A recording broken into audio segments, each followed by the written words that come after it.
예, 할렐루야, 반갑습니다. 오늘은 죽음을 이기신 그 이름이라고 하는 말씀을 통해서 우리가 하나님의 말씀 또 설교를 또 이렇게 전하도록 하겠습니다. 오늘의 그 본문 말씀은요, 로마서 그 8장 그 11절과 그리고 빌립보서 3장 10절부터 11절 그리고 요한복음 11장 25절부터 26절의 그 말씀인데요. 어, 로마서 8장 11절과 빌립보서 3장 10절, 11절만 제가 봉독하도록 하겠습니다. 어, 로마서 8장 그 11절 예수를 죽은 자 가운데서 살리신 이의 영이 너희 안에 거하시면 그리스도 예수를 죽은 자 가운데서 살리신 이가 너희 안에 거하시는 그의 영으로 말미암아 너희 죽을 몸도 살리시리라. 아멘.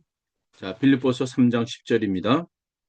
내가 그리스도와 그 부활의 권능과 그 고난에 참여함을 알고자 하여 그의 죽으심을 본받아 어떻게 해서든지 죽은 자 가운데서 부활에 이르게 하려 하노니. 아멘. 자, 할렐루야 반갑습니다. 자, 오늘의 그 이 말씀의 이 포커스는요, 그 성령의 그 능력으로 죽음을 이기신 예수님께서 오늘도 살아 역사하신다고 하는 그 말씀입니다. 자, 이 땅에 오직 하나의 이름이 있어요. 자, 무덤 앞에서도 자, 두렵지 않는 그 이름, 또 사슬이 끊어지는 이름, 어둠이 도망치는 그 이름, 죽은 자가 일어나는 그 이름이 있죠. 그 이름이 바로 예수입니다. 지저스 크라이스트.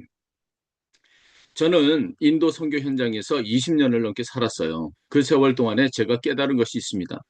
자, 인도는 죽음의 땅이 아니라 자, 인도는 부활을 기다리는 땅이다라고 보고 있습니다.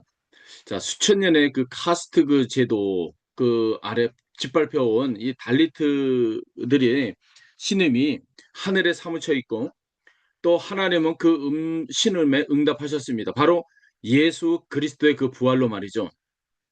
오늘 저는 여러분께 이제 설교하려 합니다. 그러나 사실 저는 이 설교하는 것이 아니에요. 저는 이제 증언하는 것이죠.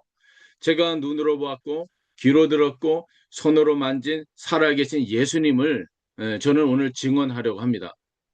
자, 요한복음 11장 25절은요. 나는 부활이요 생명이니 나를 믿는 자는 죽어도 살겠고 무릇 살아서 나를 믿는 자는 영원히 죽지 아니하리니 이것을 내가 믿느냐라고 물으십니다.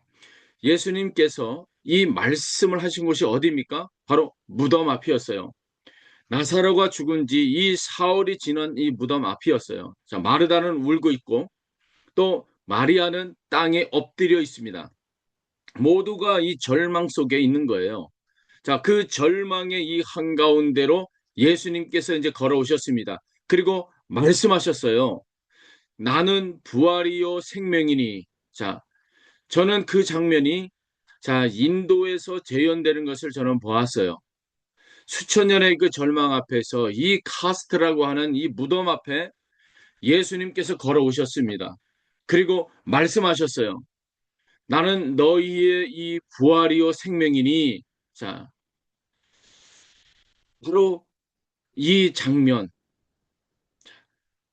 하나님을 하나님의 이름을 믿는 자들에게 그 믿음이라고 하는 것이 바로 살아있는 부활의 증거를 보여지게 만드는 역사입니다. 자, 그렇다면 자, 이렇게 찾아오신 분이 누굽니까? 자, 그는 바로 누구냐 이거죠. 하늘에서 내려오신 바로 예수님입니다. 자, 그분이 성육신 하나님이라는 거예요. 그분이. 그래서 우리는 먼저 예수가 누구인지를 우리는 알아야 됩니다. 자, 그분이 누구인지를 알아야 되는 거예요. 그분이 고난을 받는 것이 무엇인지, 자, 부활하신 것이 무엇인지를 우리는 알아야 됩니다. 자, 요한복음 1장 1절부터 이렇게 말씀하고 있죠. 태초에 말씀이 계시니라 이 말씀이 하나님과 함께 계셨으니 이 말씀은 곧 하나님이시라. 그가 태초에 하나님과 함께 계셨고 만물이 그로 말미암아 지은 바 되셨으니라고 말씀하고 있어요. 태초에 말씀이 계셨습니다. 자, 자, 시간이 시작이 되기 이전에 공간이 창조되기 이전에, 빛이 있으라 하기 이전에 이미 말씀하셨어요. 그 말씀이 바로 하나님이셨어요. 그런데 그 말씀이 어떻게 해요? 육신으로 오셨다는 겁니다. 육신이 되셨다는 거예요. 요한복음 1장 14절에 말씀하고 있잖아요. 자, 이것이 성육신인 겁니다. 이것이 기독교의 가장 위대한 이 선언인 거예요. 무한한 이 하나님이 유한한 인간이 되셨다. 영원하신 분이 시간 안으로 들어오셨다. 전능하신 분이 연약한 아기의 몸을 입으셨다. 이거죠. 인도에서 저는요, 사람들에게 힌두교의 신들 이야기를 많이 들었어요. 그러니까 수천의 이 신들이 있고, 자, 그 신들은 이 각자의 이 권능이 있고, 또 각자의 영역이 있습니다. 그러나 그 신들은 인간의 이 고통 속으로 내려오지 않는다는 거예요. 그 신들은 달리트의 이 삶을 살지 않는다는 겁니다. 이 달리트가 누구냐?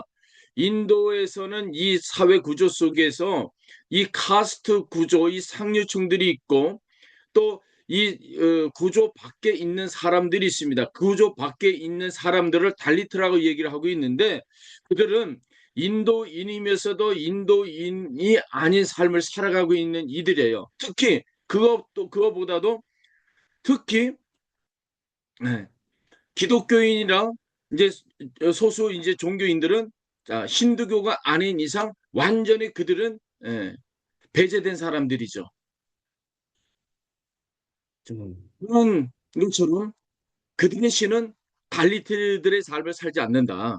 그 신들은 차별을 받지도 않고 그 신들은 죽지도 않는다.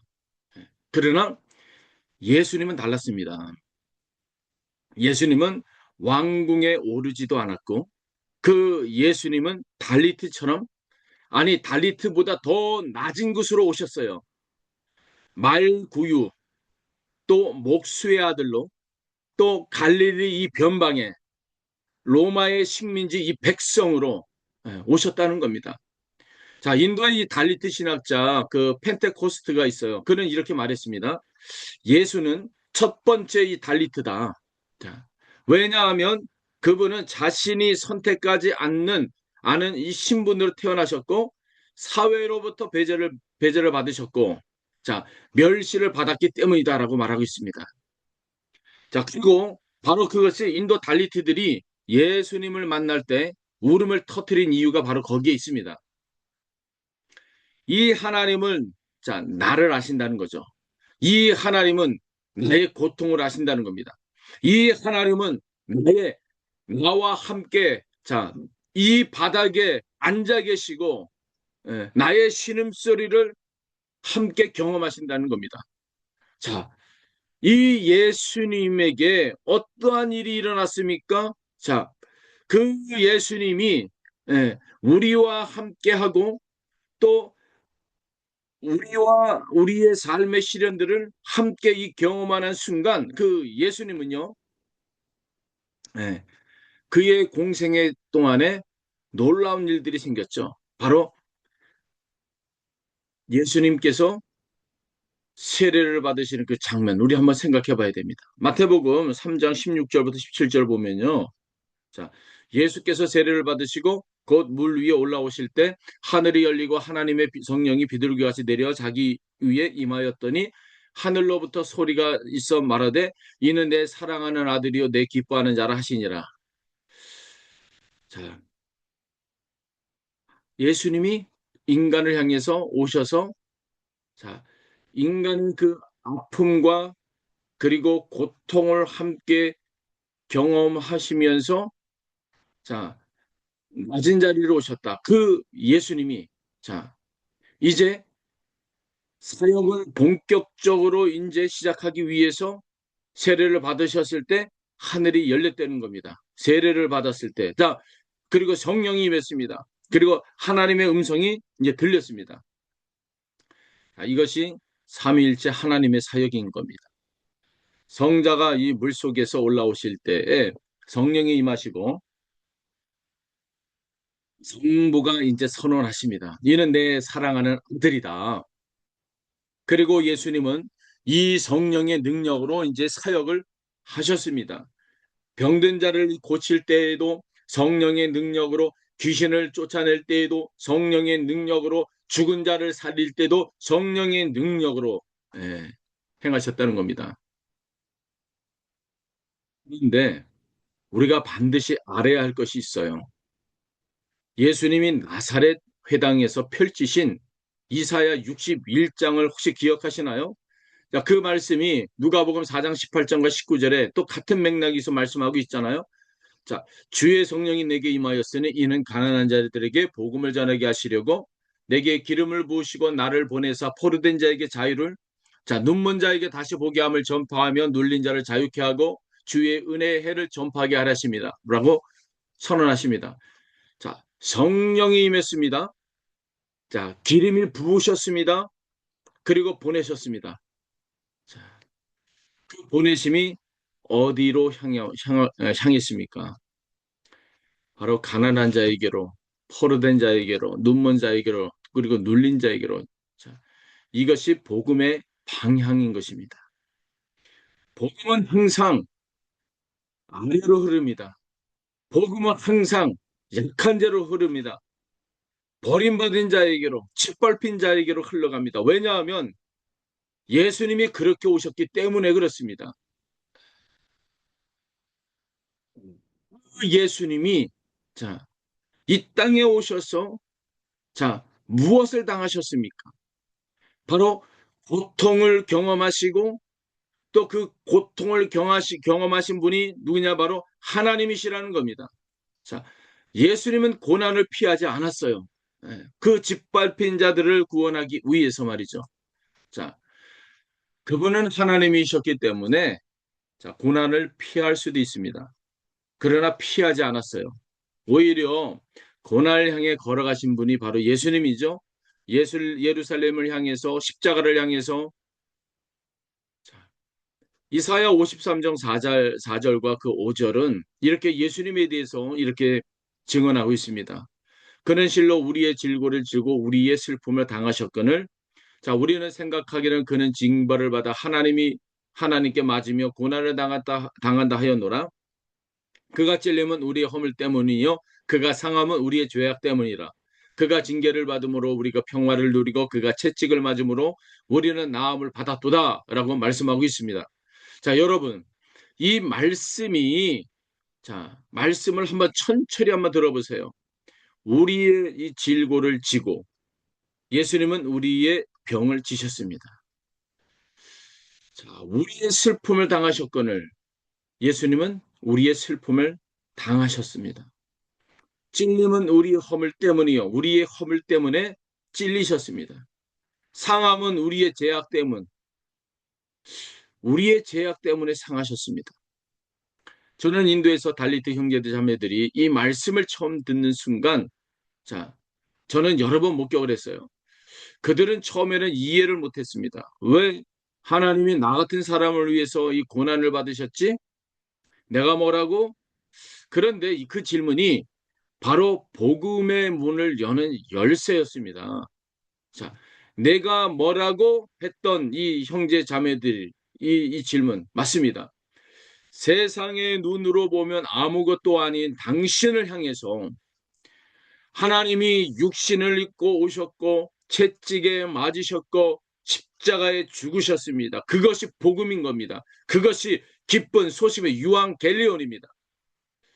자, 십자가를 한번 생각해 보십시오. 그 수치와 영광의 수치의 자리에서 영광의 자리로 자, 그분은 십자가를 짊어지셨습니다. 자, 이 십자가는 자, 수치의 자리입니다. 로마의 처형 도구였습니다. 그것은 가장 이 수치스러운 방식의 죽음이었습니다. 십자가형은 로마 시민에게 적용할 수 없습니다. 자, 그것은 노예들이나 이 반역자들이나 사회 최하위층 이 사람들을 위한 처형 방식이었기 때문에 그렇습니다. 다시 말합니다. 십자가는 자, 다알리트들이 이 처형받던 이 방식이었다는 겁니다. 예수님은 바로 그 자리에서 이제 죽으셨고 그 수치의 자리에서 그 멸시의 이 자리에서 그 배제의 이 자리에서 예, 고린도전서 1장 18절의 그 말씀을 보면요. 십자가의 도가 멸망하는 자들에게는 미련한 것이요. 구원받는 우리에게는 하나님의 능력이라 말씀하고 있습니다. 세상은 십자가를 미련하다고 합니다. 그리고 패배했다 말하고 있습니다. 그리고 십자가의 이 처형은 세상의 끝이라고 말하고 있습니다. 그러나 하나님은 그 미련한 것으로 세상의 지혜를 무너뜨렸습니다. 그 패배로 죄를 이기셨고 그 끝에서 새로운 시작을 여셨다는 겁니다. 이 말씀을 전할 때 한 달리트 농부의 얼굴이 생각이 납니다. 그는 평생 너는 더럽다. 너는 짐승마도 못하다라는 말을 들으며 그는 살았습니다. 그런데 그가 처음 십자가 이야기를 이제 들었을 때 예수님이 가장 천한 자들처럼 처형당하셨다는 것을요. 그 수치의 자리에서 하나님이 죽으셨다는 것을 그 농부는 이렇게 말했습니다. 그러면 하나님도 우리처럼 취급받으셨군요. 그 말이 그의 복음 이해의 이 출발점이었습니다. 하나님이 나와 같은 취급을 받으셨다. 자, 그러므로 하나님은 나를 아신다. 하나님은 나의 수치를 아신다. 하나님은 나의 고통을 아신다. 자, 그것이 십자가의 그 능력인 겁니다. 자, 그 십자가의 그 능력은 자, 무엇을 이겼습니까? 죽음을 이겨냈습니다. 자, 부활의 승리로 나타내 보여주셨습니다. 예. 역사상 가장 위대한 이 사건이 바로 십자가의 죽음에서의 부활인 것입니다. 자, 십자가는 끝이 아닙니다. 예수님은 십자가에서 사망하시고 돌아가셨습니다. 역사적 사실입니다. 사흘 후 아침 무덤이 비어 있어요. 마태복음 28장 5절과 6절 보면 천사가 여자들에게 이르되 너는 무서워하지 말고 십자가 못 박힌 예수를 너희가 찾는 줄을 아노라. 그가 여기 계시지 않고 그 말씀하신 대로 살아났느니라. 와서 그가 누우셨던 걸 보라. 라고 기록이 되어 있습니다. 그가 여기 계시지 않고 이 여섯 글자가 인류 역사를 바꾼 겁니다. 이 여섯 글자가 로마 제국을 무너뜨렸습니다.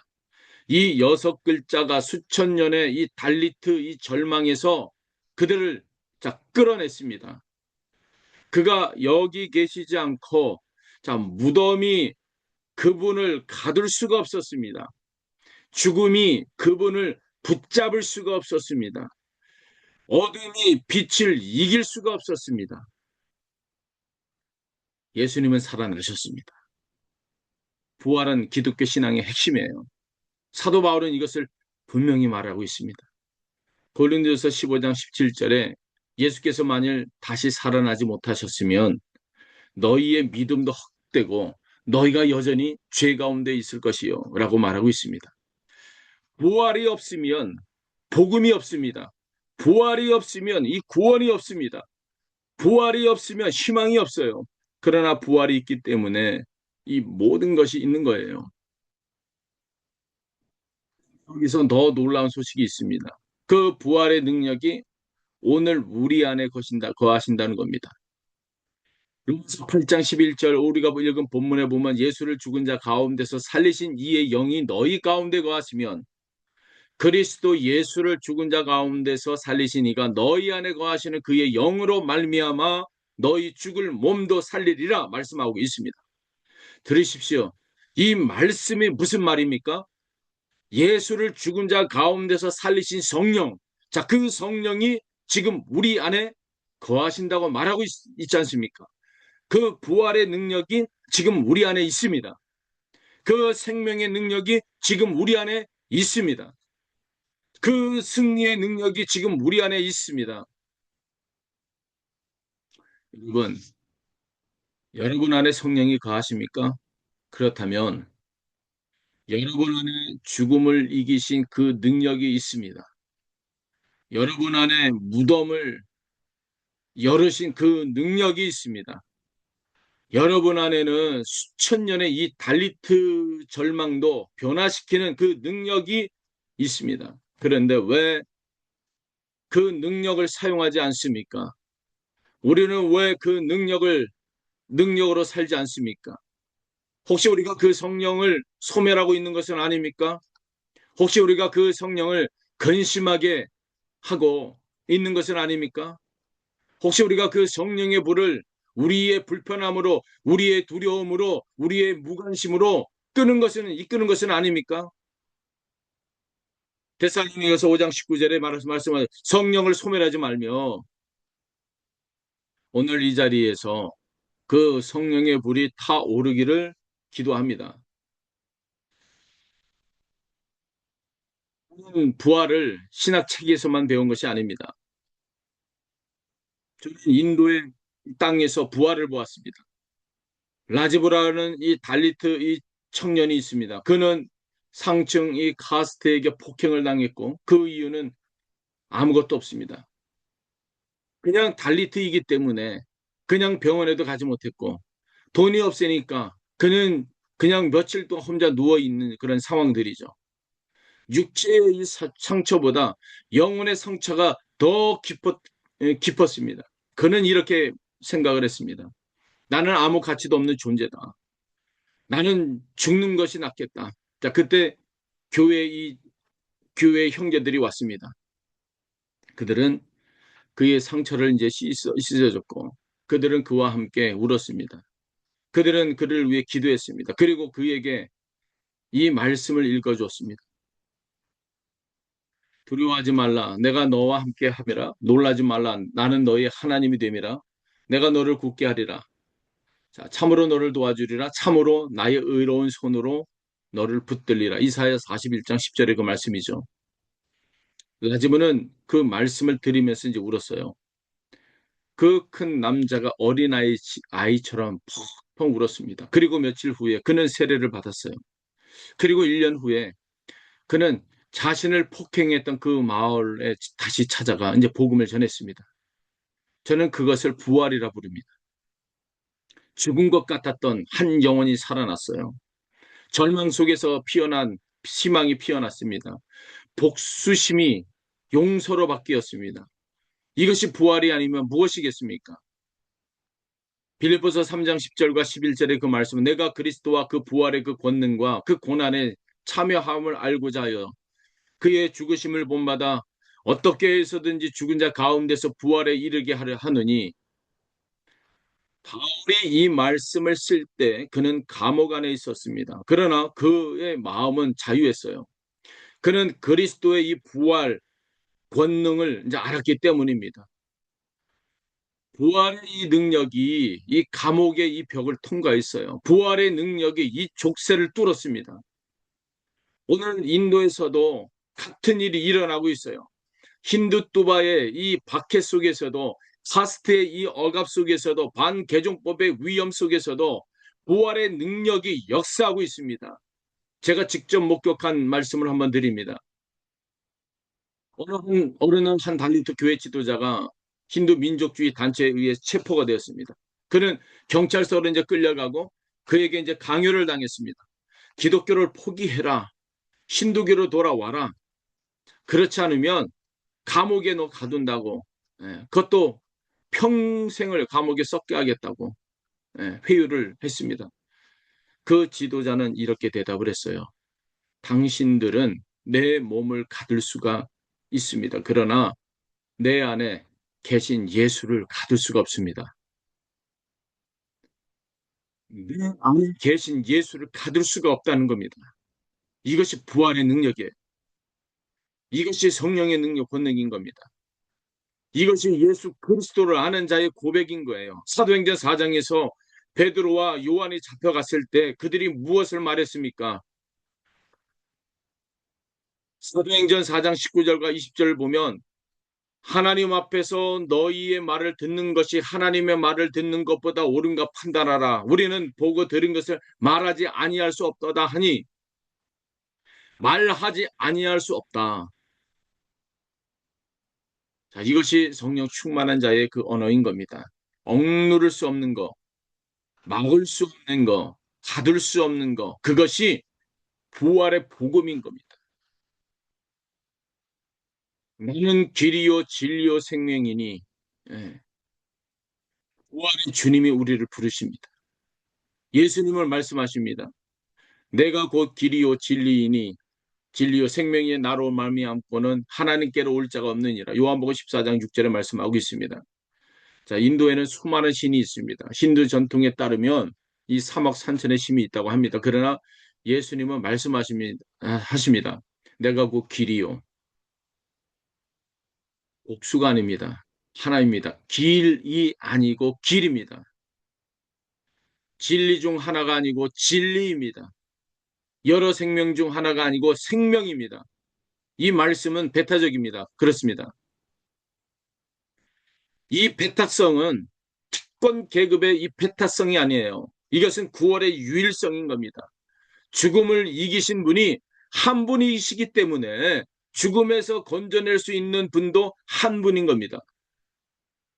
발리트들은 이 말씀들을 들을 때 자유를 경험합니다. 왜냐하면 그들은 수천 년 동안 너희는 가장 낮은 카스트 때문에 하나님에게 나아갈 수 없다는 그 말을 들어왔기 때문에 상층 카스트 브라만들이 신을 독점해 왔기 때문입니다. 그런데 예수님은 말씀합니다. 나를 통하면 누구든지 아버지께로 갈 수가 있다. 누구든지 카스트에 관계없이 신분에 관계없이 배경에 관계없이 누구든지 자 이것이 복음의 혁명인 겁니다. 부활하신 예수님이 그 제자들에게 나타나셨을 때 무슨 말씀을 하셨습니까? 누구 28장 18절 20절에 보면 예수께서 나와의 말씀하시되 하늘의 땅과 모든 권세를 내게 주셨으니 그러면 너희는 가서 모든 족속을 제자를 삼아 아버지와 아들과 성령의 이름으로 세례를 베풀고 내가 너희에게 분부한 모든 것을 가르쳐 지키게 하라. 볼지어다 내가 세상 끝날까지 너희와 함께 있으리라. 이 말씀을 한번 보십시오. 예수님이 먼저 선언하십니다. 하늘과 땅의 모든 권세를 내게 주셨으니 부활하신 그 예수님은 모든 권세를 가지신 분입니다. 자, 신두투바의 이 권세보다도 크십니다. 카스트 제도의 권세보다도 큽니다. 죽음의 권세보다도 크십니다. 하늘의 땅의 모든 권세, 이 부활 권세가 부활하신 예수님께 있습니다. 그런데 그분이 말씀하십니다. 그러므로 가라. 그러므로입니다. 그러므로 내가 모든 권세를 가졌으니 그러므로 너희는 가라. 내 권세를 등에 지고 가라. 내 이름의 권위를 가지고 가라. 죽음을 이긴 나의 능력을 의지하여 가라. 이겁니다. 그리고 마지막에 약속하십니다. 내가 세상 끝날까지 너희와 항상 함께 있으리라. 아멘입니다. 혼자 가는 것이 아니에요. 부활하신 예수님이 함께 가십니다. 성령이 함께 가십니다. 볼지어다 내가 항상 함께 있으리라. 이 성령이 이 약속이 선교의 근거인 것이고 이 약속이 두려움에 이기는 힘인 겁니다. 죽음을 이기신 그 이름 저는 이 설교를 마치면서 한 장면으로 돌아가고 싶습니다. 인도 북부에 오는 한 발리트 마을에서 주일 예배가 드려지고 있었습니다. 예배당이라고 해봐야 벽돌로 만든 작은 방이었습니다. 창문도 없어요. 전기도 없습니다. 마당에서 그러나 이제 찬양이 흘러나왔어요. 그들이 부르는 이 찬송이 제 귀에 들어옵니다.